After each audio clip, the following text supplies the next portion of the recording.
You're listening to 17 Carat K-Pop, the podcast that's a little bit of everything with a K-pop twist.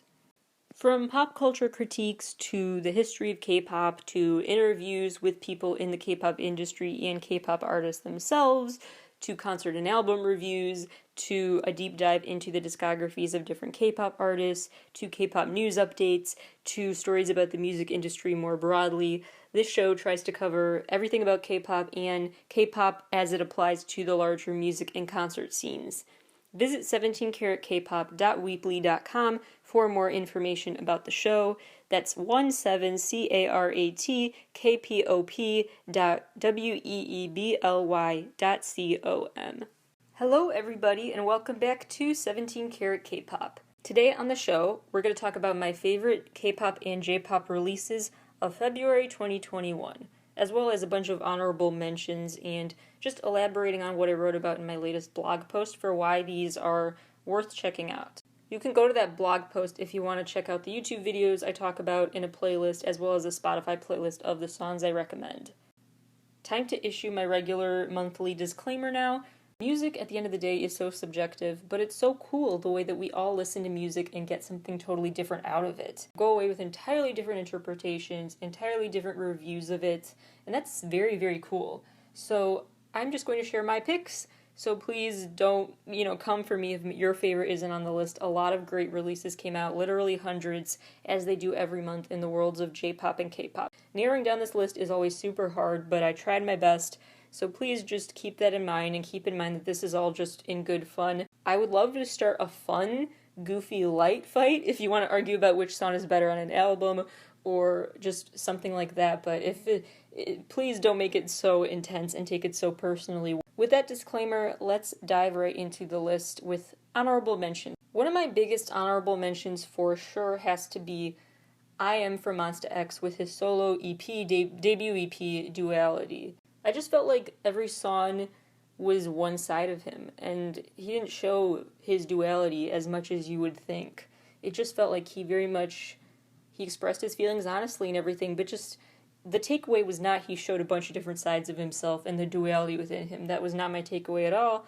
So that's why I just say it didn't work for me, and it didn't meet expectations that way. I do like the songs on it. I just was disappointed that there wasn't more of a variety, not just sonically, but in terms of just concepts, themes, anything that would hint at actual duality. As a Monbebe, though, I am very happy he released this, just knowing that he has that creative freedom to do so. Because this is definitely a different side of him than who he is in Monsta X, so there's that. Another honorable mention goes to Imlay's new EP, Utopia. It has to be just an honorable mention because it's great, but it's also just good background music and not just taking up your attention. But it's good to set the mood. It really sets the atmosphere for just playing video games at home. It definitely sounds like music you would hear while playing a cute, wholesome video game like Animal Crossing. It has these sounds of birds chirping and other signs of a bright and sunny morning, but it also has these techno, soft EDM sounds, kind of like a kid's band doing EDM level of soft EDM, so it doesn't go off like you might expect, but it's still just a really fun set of tracks, and the instrumentals are just very transporting. It's a very atmospheric release, light on lyrics, heavy on instrumentals, in terms of what gets your attention. But I do love the opportunity to get Chunla singing solo. That was special. I also like what he's doing connecting his different eras, like when Imlay released Asteroid, he had that symbol in the sky, and that symbol is back for this release, so he's crafting his own little animated world to go along with his animated video game music. Everything Twice has done this month has been cool. I like getting to see them just explore creatively solo projects right now, and it's a great way to tide fans over until their next full group comeback. But this month we got the Switch to Me cover, and then we got Momo's dance video, Sana's ballad. The boys released Breaking Dawn, which leans into that aesthetic from the Steeler era, and I think that was their best, so that's a smart move. And the song itself is just really catchy. Apoki released Get It Out, which is definitely going on my playlist for future dance parties when dance parties are a thing again. Very fun and fast-paced. Magic Hour, great J-pop group for K-pop girl group stans. I definitely can see that crossover fan appeal. Their new song is called Getcha, and it's super catchy. ATO6 released Runway, which is just a banger. The new surprise single out called Beautiful Sunday, which is classic Mont. It's just a very, very unique, very fun, whimsical vibe. Jamie and Cheetah have a new collab called Villain, which has a video that is just kind of a lot of staring and posing, and I was hoping for more action, but the actual song goes off. Lastly, there are some shoutouts I want to give to some English releases from Western artists. For pop queen Charlie XCX, she jumped on a collab with Elio called Charger, which is the hyper-pop sound I know and love, and we've come to expect from Charlie and her new prodigy of sorts. Tokyo Hotel is back with Vise, and they have this song called White Lies that is just so bold and in your face and demands your attention. That instrumental goes off on its own, and then you add the lyrics, and it's just so well produced and exciting. Citizen Queen is a new girl group that I'm really into. They released a very Fifth Harmony-esque new song called No Ego. I could keep going, it was a jam-packed month, but I think I'll stop those recommendations here and just move on to talking about my top 20 picks in the worlds of K-pop and J-pop from the past month. Number 20, Sunmi with Tail, the single and music video. Sunmi remains as predictably unpredictable as ever. She's always reinventing her musical persona, and I really admire that about her. And this comeback was, of course, no different. Classic Sunmi quirkiness with the tail concept and using this analogy of tails to unleash your inner feline in a way, in your tapping into your natural instincts in a very steamy relationship. So it may sound like a weird, goofy cat analogy that doesn't work with a romantic, sensual song. She pulls it off, largely due to her acting. She really dives into every character. I always think about this quote she gave in an interview once about her days in Wonder Girls and how she was told by the company to play a different role, a more demure role, one that was more focused on just keeping quiet and keeping a poker face in a way. And now she wants to express herself more as kind of a subconscious, maybe rebelliousness that she has now. The sense of, they can't tell me what to do anymore, and now I will be as out there and expressive and quirky as I possibly can. And she continues to do that, so I'm very happy for her. Fun fact, Sunmi really wanted to work with the choreographer for Monster by Irene and Sulgi for this comeback because she just really liked the unique ideas that choreographer had, and you can definitely see that inspiration in the tail choreography. Last thing I would like to point out is the cool color contrast. Some end up being kind of just accidental, maybe like in the Siren era where she had red hair and wore like this long blue sweater. The blue and red together was an interesting choice, and just even outfit details like that I admire in the aesthetics of her videos. But she also has a starker color contrast in this video with this black leather outfit and then just this bright red lipstick. She finds ways to make her clothes and makeup and hair add to her story and her acting, which is pure artistry. Number 19 is CL's single and video for Wish You Were Here. The circumstances are, of course, very tragic because CL's mother has passed away, and so this song is her tribute song to her. But I'm very glad she released this because CL is a great example of how making music out of pain can be so therapeutic, not just for that artist, but for all the listeners who can relate and can see their own moms in CL's stories about her. And the way she describes hanging out with her mom, listening to Stevie and everything, the way she sings about it definitely is probably resonating with a lot of listeners, as well as just leading to people to realize the light the world has lost. Hopefully that has helped lift this burden that she may be feeling during this grieving period. And the video itself is really cute and emotional to watch because it's got a lot of old home videos and stuff and images of CL as a little kid. It's really sweet. Further bringing on the nostalgia is GOT7's video for Encore, which is 18 on my list. A couple of different things from GOT7 are collectively number 18 on my list. One is the Encore video and single because it is a reminder of how bittersweet this chapter is, not fully negative, because it is a time where the GOT7 members are going to pursue solo careers that will be exciting to keep up with. That excitement will still be there when they come back and reunite, even if it's years from now. We talked about this at length on a previous episode about all the solo endeavors already that they're going on that will definitely tide us over until the next full group comeback. But of course, it's okay to be nostalgic and sad too about this and just seeing the end of one era, even though it is also the beginning of a new one. My other reason for putting GOT7 on this list is for Mark's latest release, his single with Sanjoy, One in a Million, which I talked about on the last new episode, I believe. And in one of the last new episodes, I talked about how I think that's an interesting new direction for him. I barely recognized his voice on it, and that's a good thing just because it means that he's very creatively feeling free to change things up. So I'm very curious where things go for him. Number 17, J.Una. I apologize if I pronounce it wrong. I believe it is Juna for his single Foolish, which has a really funny, quirky music video where he's playing two different roles at once. He's the guy on the black and white old school TV show interviewing a stuffed dinosaur, Don't Ask Questions. And then he's also the guy who's like in an Alice in Wonderland type funhouse where he's giant. So there's a lot of weird stuff happening in the video. It's got a bit of an Ed Sheeran vibe to it, and I could definitely picture people listening to it just on the US radio. It's that kind of popular sound right now. Aside from Foolish, if you want more melancholy songs and ones that could vibe really well with what is popular in the USA music-wise right now, check out the whole EP. It's called Discovery. It's very guitar-filled and very melancholy. It's great for just like a lazy day soundtrack. One more thing about this release, the video starts with him saying, "It seems like I'm mad at somebody, but the girl in this story could be me, you, or anybody who avoids their problems." That's a direct quote, where he's basically saying this story could be about anyone, and then ironically he goes on to saying how the story is not true, but it's about being played for a fool. There's also a possible Easter egg laid here, where the books on the floor that they show close-ups include Journey to the Center of the Earth and The Man in the Iron Mask. Maybe put a pin in those details for his follow-up albums and videos and see if those books are back or references to the themes discussed in those books are back or something like that. Number 16, OWV. I talked about them for January as well for the Ready, Set, Go EP, and this time I noticed that they have a Ready, Set, Go lyric in their new single. I saw what they did there. They are back with everything that I think makes this group a great one to start with. If you're a longtime K-pop fan, but you just don't know how to get into J-pop and want to kind of ease your way in, this is a great transition group for you.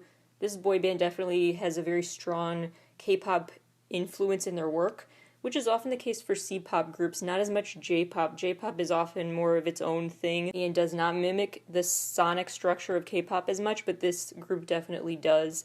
They have the high note during the bridge, they have the dance breaks and everything in their work, the preppy uniforms mixed with the more edgy looks too. It's the eclectic mix of components of a comeback that we love in K-pop artists. And they deliver all of that in their new video for the single Roar, which has the lyrics about, being a lion, unleashing your inner beast. Number 15, BB with Eat My Love, a single and music video. The song is really a song that grows on you, honestly. The first time you hear it, it may seem like it's just some other pop song with nothing standout about it, but the more you listen to it, the catchier it is, the more it'll stay stuck in your head, and that won't be a bad thing. The video is so bright and fun and colorful. She's chatting it up with giant stuffed animals. She's playing in a ball pit. It's basically those Instagram real-life houses you can go to take pictures in with all of the photo ops decorated, like the Museum of Ice Cream and those kind of places that have misleading names and are really more about just the Instagram photo ops. It's like she's in one of those buildings, but she's not, but that's kind of the vibe I got from it. So anyway, it makes you feel like FOMO, and that's okay, because the video's cute enough you'll still want to watch, and you won't even be mad about it. So it's just a really sweet and fun Valentine's Day ready release from February. Number 14, June from 17 with Silent Boarding Gate. He also recently released the song Crow, but I want to focus on my personal favorite out of the two, Silent Boarding Gate. We will talk about it more at length and what the lyrics mean and stuff in the next episode of 17 Talk. But for now, I will just say that the lyrics are very touching. They tell a really deep and relatable story about struggling with self-worth and trying to figure out where you want to go next in your life, figuring out if chasing your dreams is even worth the struggle that it will entail, and just dealing with all those mental obstacles, putting yourself in your own way, how to challenge that. It's kind of like a seeking advice and giving advice and comfort. Both roles are kind of taken on through these lyrics. So It's a beautifully written song and just a beautifully sung song as well. The video I would recommend watching because it's got sunsets and nature, and you can just kind of take a visual nature walk. It's just got pretty scenery, and I think artistically that was a smart choice to pair some heavy subject matter with a lighter and less full music video. Instead of all these layers in the music video and the song, it's a nice balancing act to have a more light, less intense video to go with the deeper, more emotionally thick song, if that makes sense. Number 13, 6, aka CIX, with Cinema, their new single, as well as the album Hello Strange Dream. Shameless plug, I have a whole episode about 6, CIX. I say 6, but people have said both anyway. I have a whole episode about them and what makes this group unique. Just called A Guide to 6, so you can stream that to get caught up on their catalog and the music video storyline. They're dealing with some very heavy issues, but in a way that's digestible to watch, if that makes sense. Each of the dark themes they talk about are addressed in short bits and pieces, like it's a TV show of sorts, and it makes for a very relatable viewing, and it's just very emotionally gripping, their portrayals and the episodes of this TV show that their music videos basically have turned into in their other short films. Cinema is the epitome of what makes this group stand out to me from a lot of other younger boy groups, because they managed to take heavy content matter like struggling with mental health or relationship issues and turn it into really fun and light pop songs in a way that is not devaluing the weight of those emotions. They find a way to do that, and it's very impressive to me. Like in Cinema, they talk about some dark stuff as usual, but they do so in a way that's very optimistic. Very much about changing your perspective on it, saying, sometimes I might need more than one take while we're filming this scene. Everything's like a movie analogy here. Saying, but that's okay because some actors need more takes than others to get the scene right. They also reframed the concept of feeling like a chapter in your life is rusty, saying, no, that's not rusty, that's shiny. They have lyrics like, quote, sometimes the takes may be delayed because I'm unskilled, but I still have faith in the frame called us. And sometimes I might be anxious, sometimes I might get faltered, but even those can become a movie, unquote. They have a lot of lyrics like that, where they refer to being a rookie actor in Hollywood as the analogy for life, and you feel like you're not ready for this, but then you just learn, and everyone goes their own pace in life. So they have a lot of important life lessons wrapped up into a 3 or 4 minute song, and that is what I find so spectacular about this group. They help fans understand their potential to overcome and think of it the bright side by thinking about it like a movie. The best movies to watch aren't when everything goes well, right? The best movies to watch are when chaos ensues in your life. And so they bring that optimism to fans, but they keep it real and say, hey, I know it's hard, but let's try to think about it this way. Number 12, Jae-don from And Flying with On the Track, his solo EP and the Clicker music video. The song Clicker is, first of all, just really catchy. It's just really fun. The video is also just, it exudes personality. He really shines as a soloist in his own right through the Clicker video that is super clear. He plays so many different personas in that video. He's like a mad scientist, he's also a hippie, he's all over the place in this video. It's also quite colorful and fun, and it just definitely has that aesthetic, that look of an And Flying video. So that could be good or bad. Some people may argue he should have tried to distinguish himself more as a solo artist away from the band's image, but I would argue that more And Flying content is always good, so I'm fine with it. Number 11, Nissi with Get You Back. Get You Back is quite the anthemic song. It's got this triumphant marching band instrumental as he sings about wanting to get someone back. Aside from the catchy song, the music video is very interesting, and I really hope it is just a prologue to a bigger music video story. A lot is left up to interpretation, but the gist of the video is that Nissi is basically feeling possessed. All these ghost versions of himself keep coming out of him, and he steps on different things, and as he steps on them, suddenly they start lighting up or glitching like he's touched something he wasn't supposed to walk over. There's just like this whole supernatural element to what's happening, this sense that he shouldn't be in this dark woods at night. There's a lot going on in the video that's up to interpretation. It has some details that are kind of a blink and you'll miss it moment that could have been, I think, fleshed out more. So my only qualm with it would be like, there's a moment where there's this thumbs up emoji type icon and a similar thumbs down one in front of him, in a 3D way, and he kind of just smashes those away. So that could be a social commentary about likes and dislikes meaning nothing to truly define your worth or something, but it's kind of half-baked in here. I would keep an eye on Nissi because I hope he has more of that commentary embedded in his work. Maybe not so covertly going forward. So I don't know how I feel about the next direction, but that's the point of why this is on my list, because it leaves you curious what comes next, and that is a sign of a great release from an artist. A job well done. Number 10, Kim Woo-sok with the album Second Desire Tasty and the Sugar music video. I could make so many puns about how sweet this release is and how it really is just this candy-colored wonderland in the music video and all that other stuff, but I think you get the gist. It's very sweet and fun, kind of bubblegummy pop, but in his own unique way. It's a clear contrast, probably intentionally a clear contrast from his Red Moon comeback, so I like that. I like that he's mixing it up. And this one was just perfect for Valentine's Day, and just so much fun. It's just very fun. He looks just adorable and is having the time of his life. Number 9, Chunha with Carencia, her debut full-length album, and the Bicycle music video. First of all, the Bicycle song brings to mind Seven Rings by Ariana Grande. I don't know why, but to me it really does. Maybe because of Side to Side with the whole cycling concept. I don't know, but it gave me some recent Ariana vibes. Not like years ago, but like her last 2 albums. Like very Thank You Next of this song, you know?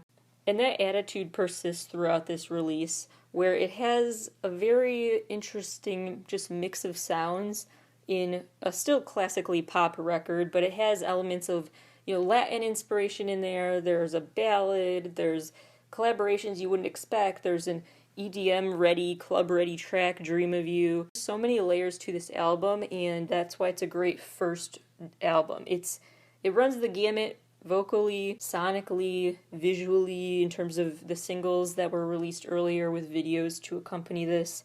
I like the fact that she split it up into 4 big sections. Side A, Noble, Side B, Savage, Side C, Unknown, and Side D, Pleasures. I thought that was a cool way to break up the songs into categories and show 4 sides of herself in one release. The longer releases I think suit her well, so I hope her next project is another full album. Fun fact, Bother Me is my favorite B-side, and Sunmi worked on that song. Queens supporting queens, we love to see it. Number 8, ONF, aka On and Off, with ONF My Name, their debut at long last full-length album, which came with 2 music videos, Beautiful Beautiful and My Name Is. This is definitely their best comeback yet, and you know what I always say about K-pop that I love so much is the world-building aspect of it. The fact they create these music video universes that exist outside of our own, and it's just a great escape to watch that content. And ONF is finally leaning into that. I think they've done it really well. They've taken time to kind of find their artistic footing, but now that they have, they're launching into this alternate dimension, and it's very fun to see them do that. Through both of these videos, they're mixing 2D, 3D, and 4D details to make this futuristic world that the characters are living in this busy city, but the city streets are pretty quiet at night, and that's when they go, not wreak havoc, but they definitely run amok. They goof off their hoverboards and spacecraft, and I don't want to give too much away, but it's definitely 3D movie material, everything that's jumping out at you and vying for your eyes' attention throughout the video. So they are ready to go on adventures. As the heroes or the villains, I don't know, only time will tell, but it is a really cool way for them to introduce themselves to the world. That's why I thought My Name Is was a smart song to also give a video in addition to Beautiful Beautiful. Beautiful Beautiful, definitely a first listen. You know that was the right choice for a title track. Right out of the gate, it starts with, you know, the rum-pa-pum sounds, and it's totally in your face and super energetic. But then My Name Is was a great alternate promotional song because it's a way to say we're introducing ourselves to you. Each member gets a chance to say, hi, this is my name, and this is what I'm doing. Here's my role in this band, and that's a cool way to really, really solidify the point I'm making about how ONF is making this like a start-over moment for them. Number 7, Wonho's latest release, Love Synonym 2, Right for Us. There are a lot of details in the music video for Lose that I want to point out. One is that there's this scene where he's got this white shirt and he's dancing in the shallow water. If that didn't make you think of the Alligator by Monsta X's dance sequence. I also love Wonho's insistence both during his time in Monsta X and now, at showing off his abs whenever he can. I just love his confidence. If you saw his No Mercy days, his performances there, you know exactly what I'm talking about. It's so Wonho of him. The world behind him in this video is literally falling apart, and he's just showing off his abs. Things are not great, though. He does show his acting. He's really upset about something, clearly, and losing a lover in this video, but anyway, it's a funny contrast to me. It's also a cool contrast between moments in black and white and in color, so just from a cinematography vantage point, this is a cool video. For the B-sides on this album, Best Shot is my favorite. It reminds me a bit of 90s songs. Ain't About You is a standout. To me, sounding like the kind of thing, again, that you hear on the US radio a lot these days. It's very Charlie Puth-esque. Number 6, Pixie with Wings. They also released a prologue film that I would like to read the script from because I think it just sets the stage perfectly for Pixie's concept and their cool animated universe, again with the world building thing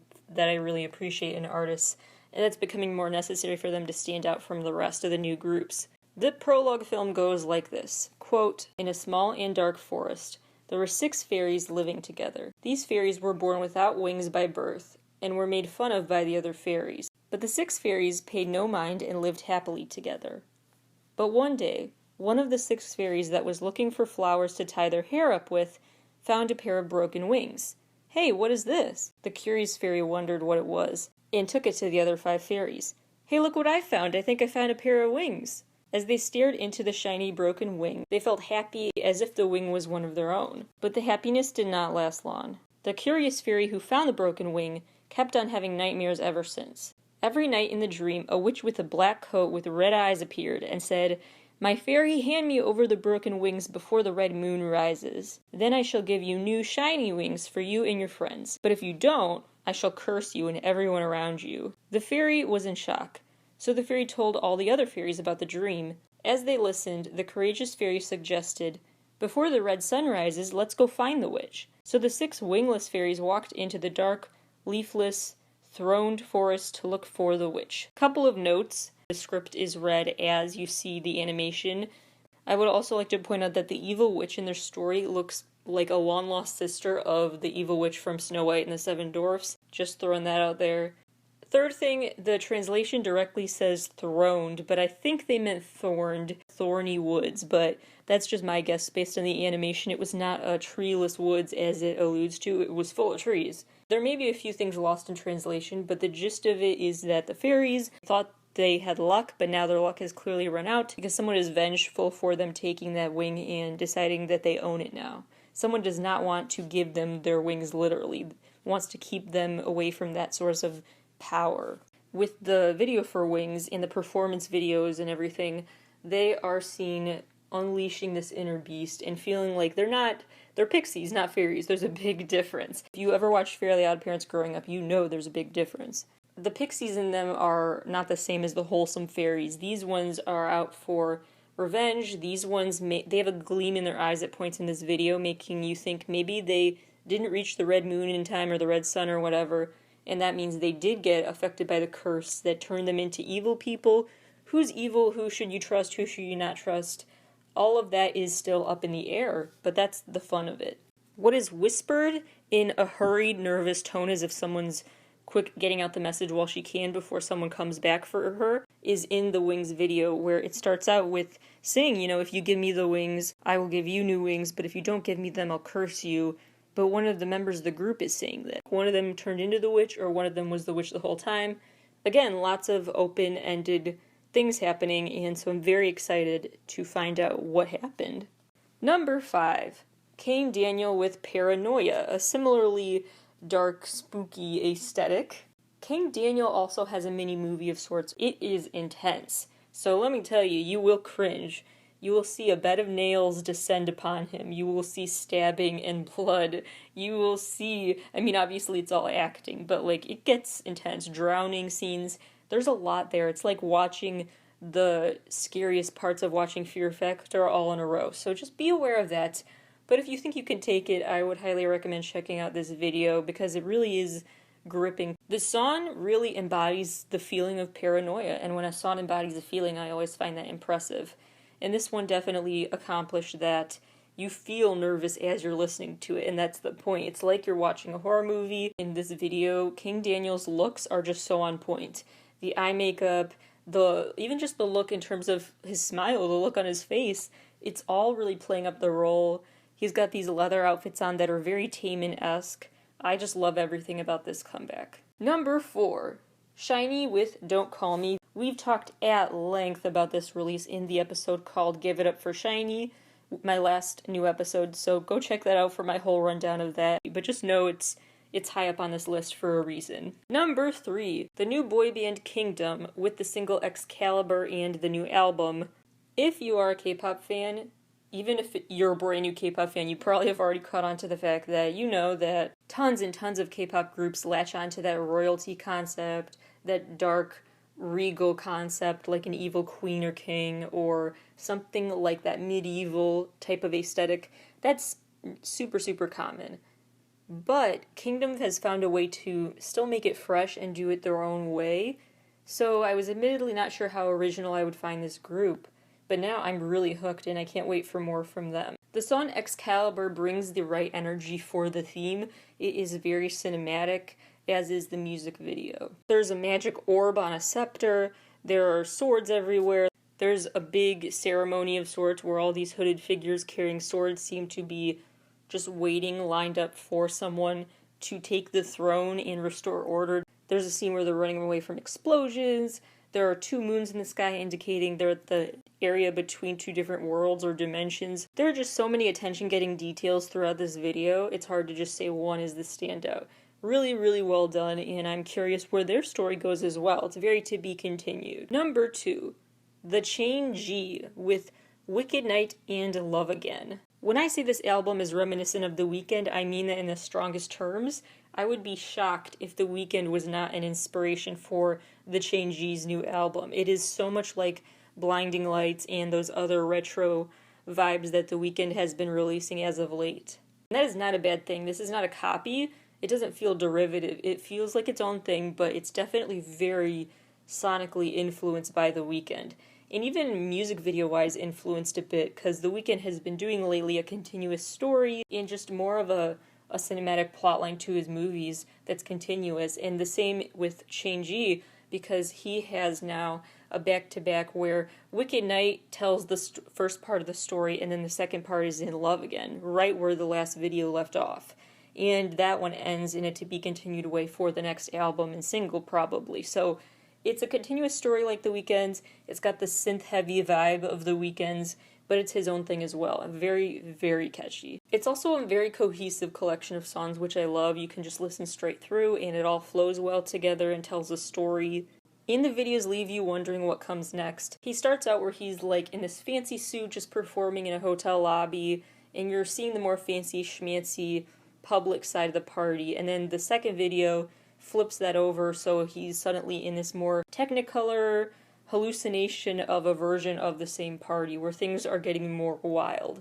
So it's like the tame version of the party versus the bold version, which may be in his head. And then you have kind of allusions to maybe one of these scenes as a flashback to the other. There's like an element of when did he die? When was he hit by a car? Did he die hit by the car? It makes for a very interesting mini movie. Number 1. I would say drumroll please, but I think you all know I don't need to build up suspense. This is not a surprise this month. You already got the preview last month when I picked First Love as number 1. But this month, it's the full album. First Love came from NCT 127 with their new Japanese album, Loveholic. As you know, if you listen to my NCT Talk episodes of the show, especially Volume 7 that just dropped recently, you know why I really admire NCT musically. And I'm not just a fan because I like the music, but just me thinking more objectively as a music critic, getting into that side of my head, I can see why they're such a big deal, because they have really good production value on their work, mixed with raw talent, mixed with just so many layers of sounds and vocals, and it's so much. Every song of theirs is so full and gets your attention. Nothing is boring from them. Things that would sound just totally bizarre and goofy and just not cool, I guess, if they were from someone else, but NCT always pulls it off. Chicka Boom Boom is probably the perfect example from this album of that, where it just sounds silly, but something about the way they do it is just perfect. It works so well. The quirkiness that defines them, it's part of Cherry Bomb, Simon Says, Regular even, like all those comebacks that sound like just totally like, I guess, quote-unquote uncool, are just so fun and goofy and likable. And they have created this very unique classically NCT sound for them that keeps them standing apart from other boy bands. Right Now is another great example of their artistry, where it's more fast-paced than your standard ballad, but it is emotional and it's quite a conclusion to the album. It has this fun sound effect that sounds like a computer or video game system powering down repeatedly, and that's the kind of sound effect that NCT always throws into their work and manages to pull off, when sometimes if a different artist tried to do that, it would just sound like a mess. Again, as I always say about NCT, it's like they took a keyboard with a bunch of sound effect options like an electronic thing and pushed it down the stairs and just let it happen. And then went into the garage and just banged on a bunch of stuff and made a song out of it. But it always works. They always manage to take what other artists would see as components of a song that didn't work well together, and then they throw out the whole mix. NCT would take those discarded songs and would find a way to save those songs and revive them. That is kind of the best weird mixed metaphor I can give for what makes this release work, because it's classic NCT in that way, mixing fun sound effects and ad-libs with more serious topics, but also just good vocals. Everything about their work is just so well done to me. That is my roundup for today's episode. Stay tuned, because I already know what one of my March favorites is bound to be, the new ATEEZ album, which we have to dissect on the next episode of the show. Also stay tuned for a big news-filled episode coming up soon. We have to break down the whole Kaiko and Spotify feud right now that's delaying the release of certain K-pop artists' work on Spotify or taking artists' work off Spotify. I'll break it all down on the next news episode of the show later this week. So stay tuned, lots from me this week. Thank you all for listening, and I will talk to you all soon.